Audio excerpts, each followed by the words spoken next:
So the first thing I want to touch on is why. The great Simon Sinek, a world famous motivational speaker, talks about this a lot. Indeed has a book on this, largely focused on businesses. But let's always start with a why. So why should we look to home educate our children? The thing that happened to us is that in 2020 we had this life-changing event with all the lockdown and things, and we decided to take the opportunity to really make the most of the time with the family. And as a result, we absolutely fell in love with parenting in a different way, and it opened our eyes to the joy that we could have on a daily basis with our son. Seeing him learn is one of the absolute gifts of life, and certainly gifts of parenthood. And having that joy and experience for us on a selfish level on a daily basis, we thought we were hooked. We just had to have more. As we started to look into home education, we found that the list of reasons why started to get bigger and bigger and bigger. The schooling system in the UK now seems to be, well, as your eyes open to the system and you understand how the system is set up, why it was set up in the first place. Schooling in general is quite a new thing. It was designed by the Russians to create an environment that would program their children to be good and obedient soldiers that would be happy to die in war, following instructions in an enclosed environment, controlled with what's being said to them. And then that model was taken and given to the Germans, and the Germans used it in a similar way, certainly for war, but then also after the Second World War, they used it to create reliable industrial factory workers.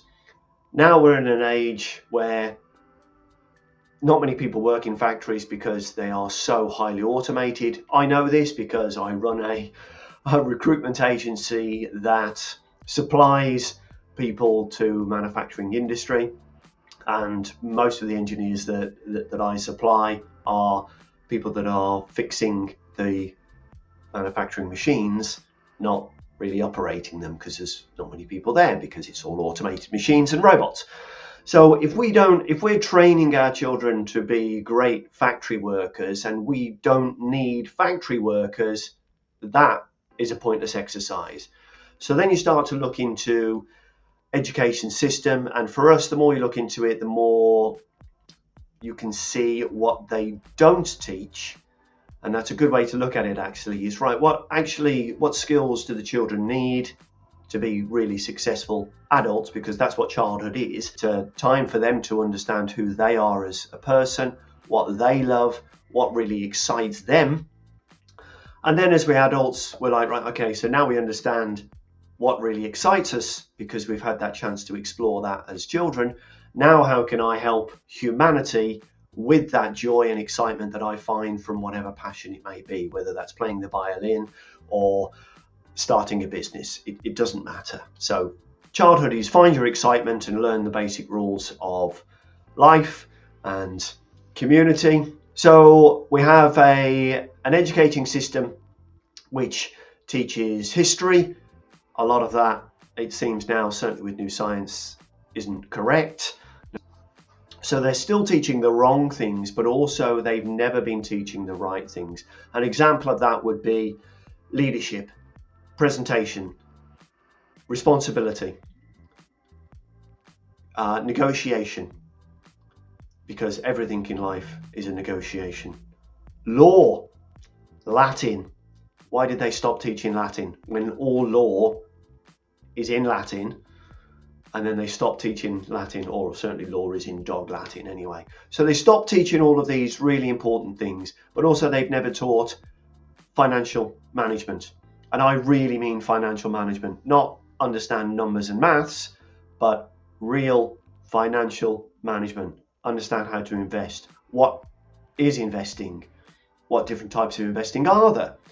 how can you utilize those to create a reliable and stable, not only income, but future life for their families when they have them. There's lots of other things as well that the school just don't teach. Now, they do teach some good things, and I'm not saying that school is all bad. What I am saying is if you feel that you'll want to spend more time with your child, then absolutely you should. And here's something that really flicked the switch for me, which was, why have a child if you're then going to give away the upbringing of that child to somebody else that you don't know, possibly don't like, and certainly in our case, don't trust? Who do our children model? They model the people that are around them. So if you've got a child that's in a school that is surrounded by children of the same age, then that child is going to model that age. Wouldn't it be better to be modeling the age of an adult more, or a real thinker, a real reader? We know that our children model our behaviour very much, which is why we end up with little clones of ourselves, if you like, or little children that seem to be very similar to us. And that's because they model us. It's not just about DNA, it's not just about taking on your family traits. There's also very much a part of seeing and learning from you, and then taking that on board as their program. Now, when I say program, let's just understand that. Let's just unpack that for a second. This is scientific fact. Again, if you don't believe me, check out Bruce Lipton on YouTube. You'll understand what I'm saying here. The first 7 years of your child's life, that child is in a brainwave of theta. And theta, normally our brainwaves, just to explain, normally our brainwaves now are in beta. Yeah. As we go into sleep, we go into alpha, and then further into a deeper sleep, we go into theta. Now, theta is also the same brainwave pattern that you would be in when you were hypnotized. You may have heard the phrase, show me the boy of 7 and I'll show you the man. And the reason that that phrase is about is because that expert understands that for the first 7 years of your child's life, your child is in hypnosis, which is why they're able to learn and model so quickly. If you just think about the sheer amount of things that your child has to learn in really a fairly short space of time, and some of these are incredibly complex: walking, talking, reading a whole new language, possibly 2, possibly 3, motion skills, throwing, catching, the amount of calculations that are taken in by the brain in such a short amount of time. It's mind-boggling and so impressive. Your child is a genius, and all of this goes on until the age of 7, and then the brainwave starts to change and they move more into an adult brainwave pattern, which, as I say, is for awake is beta, for semi-asleep is alpha, and then theta again is for very deep sleep. We have children that are being programmed in the first 7 years of their life. We only get them for the first few, and then we hand them over to somebody that we don't know. We don't know what they're saying. Often, and I would say this for 99% of the parents, they don't actually know what's being taught at school until after it's taught. So after it's all gone in and all been consumed by our little angels that are being hypnotized, that are in a hypnosis state,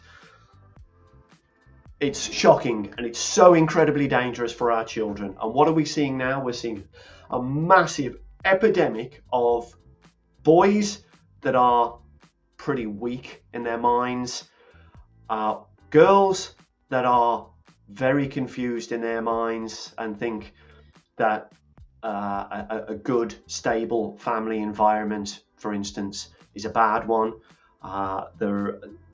We see the reports all over the place, I'm sure, of a national epidemic of mental disorders. Social media is taking rife across the planet, certainly across Western civilization, and it's destroying the minds of our youngers. So for us, we wanted to take control of that. My son, my responsibility, so therefore I'm going to take control. And it's absolutely hit us financially. The other half has had to go back to work for a while until we've managed to sort out how we can earn more money. And you know what? It's worth every penny.